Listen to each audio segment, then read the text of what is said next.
good morning sa inyo lahat guys, mga ka-homies. Good morning sa inyo lahat. And ngayon papasok ako ng trabaho, susundin ko aking minamahal na jowa. Yeah. And may gusto akong may topic for today's vlog, no? May itatopic lang ako about sa CDI. Sa CDI natin. Ano ibig sabihin ng CDI? Yan. Konsultahin natin ang ating si Uncle Google. What the fuck?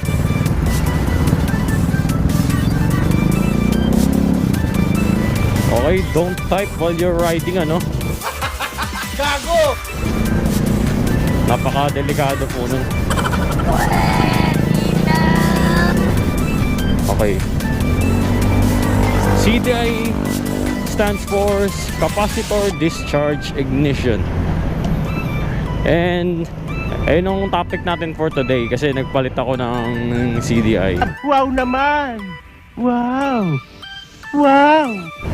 Nagpalit ako ng CDI last week pa, nung ECQ pa. And nagpalit ako ng no limiter CDI. Hindi siya actually racing, pero parang pang racing na rin siya. Kasi no limiter. Ay, pinalitan ko siya ng Lifan na brand na CDI.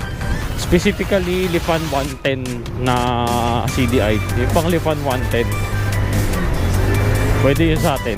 Ang katotohanan dyan guys, hindi pala talaga 6-pin ang ating stock CDI. Gunggong! Barinig kita sa mukha eh! Mukha lang siyang 6-pin pero hindi siya 6-pin. Kung makikita nyo dun sa, kung kakalkalin nyo man yung CDI nyo ngayon, is 4 lang yung wires nya. 4 lang siya. Kaya nagtaka rin ako nung binaklas ko yun, yung tinuruan ako ni Boss Lennon kung paano tanggalin. Nagulat din ako na bakit apat yung wires niya. Which is it makes it 4 pins lang talaga. Eh kaso yung natin na yun, CDI natin na yun, 6-pin, may limiter siya. Kaya hindi niya malabas yung full potential ng motor natin. Hindi niya mabigay yung nililimit niya RPM ng motor natin pag na-reach niya na yung required limit, Kaya kung napapansin nyo guys, pag bumabiyahe na kayo, acceleration ng motor nyo, may times na bigla kang i-hold back ng motor mo. Yung para bang nasa peak ka na ng bilis mo, tapos bigla kang Stop it. Get some help. magsa-slow down ka bigla. Ibig sabihin, nag-kick in na yung limiter ng capacitor discharge ignition natin, Ibig sabihin, na-reach mo na yung limit niya. Na-reach mo na yung limit na RPM. Kaya ka na hino-hold back nun. Kaya ngayon, nagpalit ako ng no limiter. Ano nga ba benefits pag nagpalit ka ng no limiter? Pag nagpalit ka kasi ng no limiter guys, is ayun nga, nasabi na rin, no limiter, walang limit yung RPM na i-release mo. Hindi ka niya lilimitan, hindi ka niya i-hold back. Basta kung kayang bigay ng makina mo, ibibigay niya. Kaya tulad nito, naka-Lifan CDI na ako na no limiter, maganda yung hatak niya, maganda yung performance niya pagdating sa rektahan. Hindi siya yung pag na-pick mo na yung yung limit i-hold back ka na. Pero ito hindi, bigay kong bigay talaga.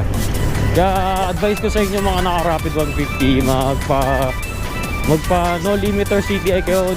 Doesn't matter kung anong brand yan, basta maglipan kayo, no limiter CDI is talagang maganda magiging performance sa inyo guys. Seryoso ako. Ito talaga hindi na nag-hold back talaga talagang bigay kong bigay Kaya yun lang guys, pakita ko sa inyo yung video kung paano namin in-install ni Boss Lennon yung Lifan CDI. Tsaka may diagram din siya doon. Papakita ko rin sa screen, i-share ko din sa inyo para alam nyo kung paano ikabit yun. Tsaka hindi na kami nag-convert ng wire dito ni Boss Lennon. Na kung ano lang yung nandun na wire, yun lang yung ginamit namin. Wala na convert pa. Plug and tie ika nga. Sige guys, enjoy the video.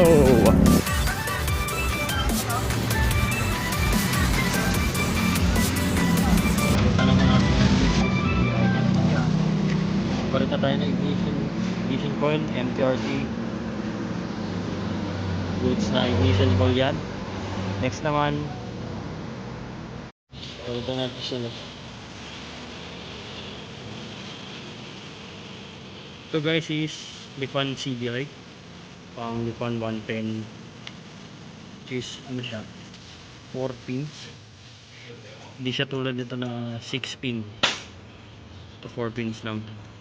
And no limiter to, para ring racing CDI with no limiter. Ito yung sasupak natin sa motor natin yan, sa 502.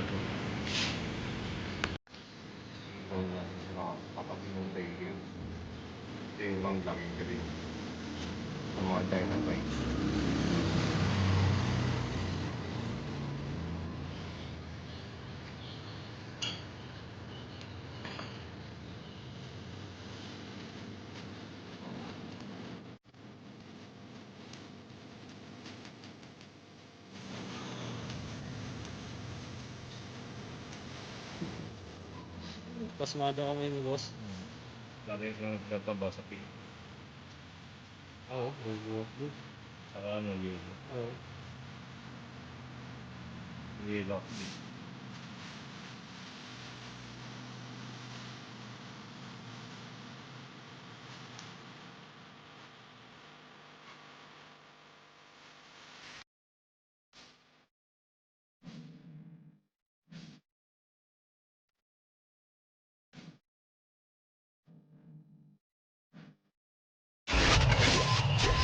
It will be done.